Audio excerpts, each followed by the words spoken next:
avons retrouvé Franck Leroy. Vous êtes le président d'Épernay Agglo-Champagne, aussi maire d'Épernay. On a pris un petit peu de hauteur. Nous sommes dans le ballon captif. Qu'est-ce que c'est ce ballon? C'est une attraction nouvelle. Vous savez que les coteaux, maisons et caves de Champagne sont classés à l'UNESCO depuis bientôt 4 ans et que nous avons souhaité offrir une possibilité d'apprécier ces paysages du Champagne vus de haut. On les a à 360 degrés, on est à 150 mètres de hauteur. Et c'est un moyen extraordinaire de voir les paysages qui nous entourent, qui correspondent au vignoble le plus prestigieux du monde. Donc on s'est dit que c'était une attraction intéressante pour les familles, parce que ça s'adresse aussi bien aux enfants qu'aux adultes, et ça permet d'avoir une vue assez exceptionnelle d'Épernay et des alentours. Et justement, on va marcher un petit peu, faire un petit peu le tour, même s'il y a un petit peu de vent aujourd'hui. Cette labellisation au patrimoine mondial de l'UNESCO, ça a permis quoi? Outre ce ballon, c'est que ça développe un dynamisme en termes touristiques ici? Ah oui, c'est incontestable, parce que l'UNESCO est connu dans le monde entier, et il y a énormément de touristes du monde entier qui, j'allais dire, consultent les sites UNESCO avant de partir en vacances pour apprécier ces paysages exceptionnels. Il est clair que l'UNESCO nous a apporté d'abord des touristes en nombre, venus de pays parfois très lointains, des 5 continents, et en plus attire aussi des investisseurs, puisque évidemment là où il y a un site UNESCO, c'est l'assurance d'une fréquentation touristique élevée, donc l'assurance pour des investisseurs de pouvoir trouver un public, et c'est en l'occurrence ce qu'on constate à Épernay depuis 3 ans maintenant. On a une responsabilité supplémentaire d'enrichir, d'entretenir ce patrimoine et de le léguer encore plus beau et d'être un relais, un témoin pour les générations futures. Adopt it.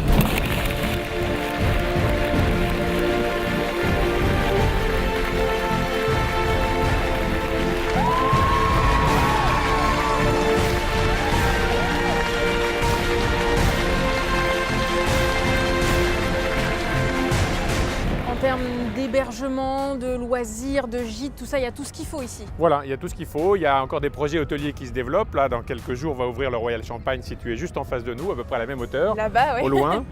Des projets hôteliers, des projets réceptifs divers. Et puis la ville a elle-même quelques projets importants. Le musée du vin de Champagne et de l'archéologie régionale qui ouvrira dans 1 an et demi. Le ballon cette année. D'autres projets comme un projet de land art dans le vignoble alentour. Tout ça pour rendre notre destination Champagne plus attractive, pour la faire rayonner et pour nous permettre évidemment d'enregistrer des retombées touristiques favorables. Et justement, parmi ce que vous avez mis en place aussi pour mieux comprendre un peu comment fonctionne ce vignoble et son origine, vous avez créé des jardins de vignes. Il y en a 2, il me semble, un à Cramant, un à Chouilly. Ça explique un petit peu la vigne de A à Z.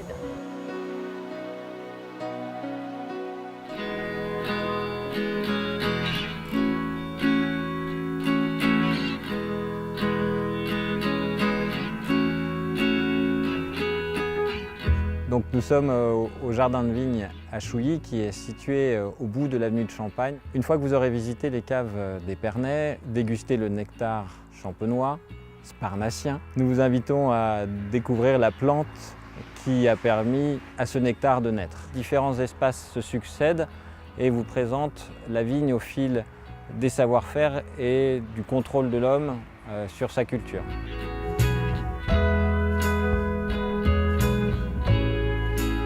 Donc la vigne a été découverte et utilisée par l'homme à partir de l'âge de pierre. Les Égyptiens l'ont palissée et ensuite l'homme a imaginé différents systèmes de conduite de la vigne. Là ici, les Romains utilisaient les arbres comme support pour faire grimper la vigne dans leur houppier.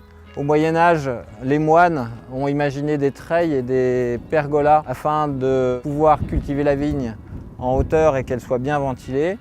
Et là, on le voit, dans le monde entier, il y a plus de 300 façons de conduire la vigne. Alors ici, cet échalas géant. Et la preuve que cette vigne a une puissance de croissance considérable et qu'elle peut exister sous des formes très différentes.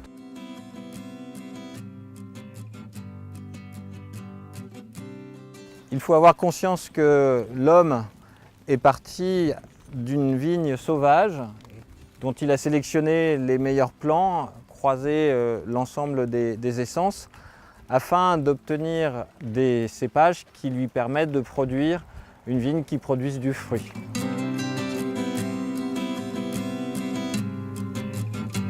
Tout l'intérêt de ce jardin consiste à la présence en un même lieu d'une multitude de variétés de pieds de vigne et aussi d'une multitude de formes.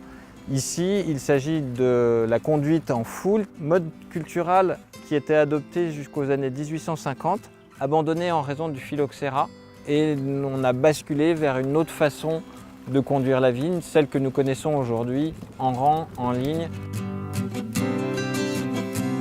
Vous découvrirez dans cette partie du jardin les différents cépages utilisés dans le vignoble champenois autour d'Épernay. Le chardonnay, le pinot noir, le meunier.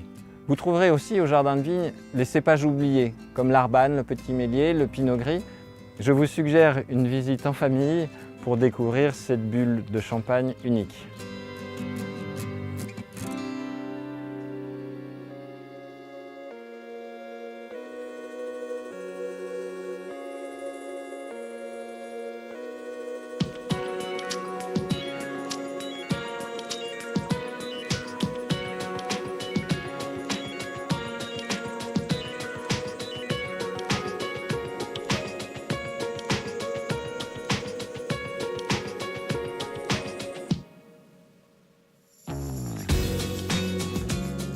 Donc là, on a les jardins de vigne pour apprendre à mieux connaître l'origine du vignoble, mais le vignoble, il est clairement tout autour avec tous les professionnels qui travaillent au quotidien toute l'année. On peut aller à leur rencontre, découvrir leurs exploitations, les caves, oui, évidemment, on le sait. Oui, alors le vignoble, il est autour de nous à 360 degrés, il y a des vignobles partout. On est là au cœur du bassin champenois viticole avec la Côte des Blancs, la vallée de la Marne et la montagne de Reims. Et évidemment, ce champagne, on peut aussi le goûter. Il y a des bars à champagne qui ont ouvert un peu partout dans la ville et notamment sur l'avenue de Champagne. Il y a des négociants, des récoltants manipulants, des vignerons qui quelque part accueillent chez eux, à la fois pour faire découvrir leur terroir, faire découvrir leurs produits, expliquer l'histoire de leur vin. Et ce qui est étonnant, c'est de constater qu'il y a une grande diversité de champagne. Il n'y a pas un champagne unique. Après tout, le champagne que vous préférez, c'est sans doute le meilleur du monde, mais vous n'avez pas forcément les mêmes goûts que moi. Et puis surtout, c'est très intéressant parce que derrière chaque maison, derrière chaque vigneron, il y a une histoire.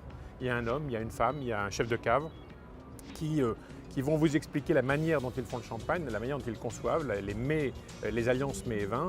Et tout cela procure aux touristes qui viennent chez nous le sentiment d'en apprendre beaucoup, d'en savoir beaucoup plus quand on rentre chez soi et de percevoir le champagne différemment. Et voilà, on va en profiter juste quelques minutes pour redescendre et on parlera aussi des événements qui se passent ici sur tout le territoire sparnacien.